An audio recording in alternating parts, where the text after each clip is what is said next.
Nellore press క్లబ్లో మాజీ mayor Potluru Sravanthi భర్త జయవర్ధన్ మీడియా సమావేశం నిర్వహించి ఇన్ఛార్జ్ మేయర్ రూప్ కుమార్ యాదవ్పై తీవ్ర ఆరోపణలు చేశారు. మేయర్గా ఉన్న సమయంలో అభివృద్ధికి అడ్డుపడ్డారని చేసిన ఆరోపణలను నిరూపించగలరా అంటూ సవాల్ విసిరారు. మూలాపేట్ శివాలయం వద్ద ప్రమాణానికి సిద్ధమా అని ప్రశ్నించారు. సైదాపూర్ మండలం మైనింగ్ అక్రమాలు, సర్వేయర్ సంతకాల ఫోర్జరీ, క్వాడ్స్ అక్రమ వ్యాపార ద్వారా కోట్ల రూపాయలు దోచుకున్నాయని ఆరోపించారు.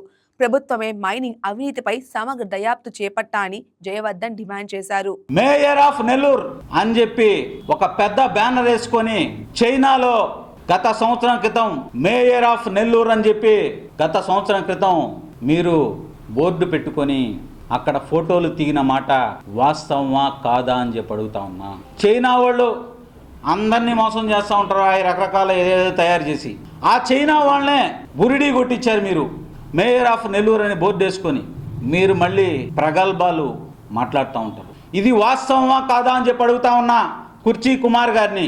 మీరు అత్యంత పవిత్రంగా భావించే మూలాపాట శివాలయం దగ్గర ఇది నిజమా అబద్ధమా ప్రమాణం చేసేదానికి మీరు సిద్ధమా అని చెప్పి అడుగుతా ఉన్నా. ఫోర్జరీ నగరపాలక సంస్థలో ఆ ఫోర్జరీ సంతకాలు చేయించింది మీరు, మీ మిత్రుడు కోటమిరెడ్డి గిరిధర్ రెడ్డి గారు. నా మీద అబాండాలేసి ఆ పాపం నా కంటగట్టి జైలుకి పంపించారు.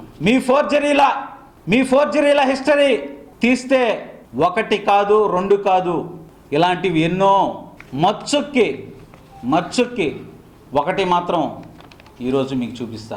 హబీబ్ బాషా సర్వేయర్ గారు నెల్లూరు జిల్లాలో సర్వేయర్గా విధులు నిర్వహించి గత నెల రోజుల క్రితం బహుశా ఏసీబీకి చిక్కి ఒంగోలులో ఏసీబీకి చిక్కినటువంటి మాట వాస్తవం కాదా అని అడుగుతా ఉన్నా.